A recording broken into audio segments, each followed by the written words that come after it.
Bismillahirrahmanirrahim. Bagaimana agar air mata ini mudah untuk keluar ketika beribadah kepada Allah Subhanahu wa ta'ala. Ma'asyira ahlus sunnati wal jamaah rahimani wa rahimakumullahu jami'an. Sekali lagi, bahwa air mata itu mudah keluar karena hasil atau buah rasa takut kita kepada Allah Subhanahu wa ta'ala, dan rasa takut kita itu merupakan hasil dari ilmu yang bermanfaat pada diri kita sendiri. Sekali lagi, bahwa air mata itu keluar mudah karena rasa takut kita kepada Allah Subhanahu wa ta'ala.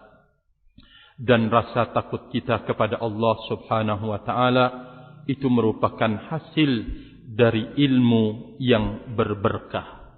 Sekarang kita harus kembali bersemangat untuk mencari ilmu berberkah yang diberkahi oleh Allah Azza wa Jalla, tentu dengan berupaya mewujudkannya, mencari ilmu dan menengadahkan tangan untuk meminta kepada Allah Subhanahu wa ta'ala.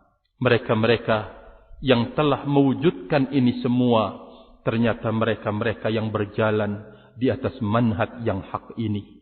Mereka telah memetik keberkahan ilmu dari bimbingan Nabi kita Muhammad sallallahu alaihi wa ala alihi wasallam. Buktikan semangat kita, perlihatkan di dalam hidup kalau kita ini ingin terbaik buat diri kita dengan ilmu agama. Wujudkan itulah keberkahan ilmu. Barakallahu fikum.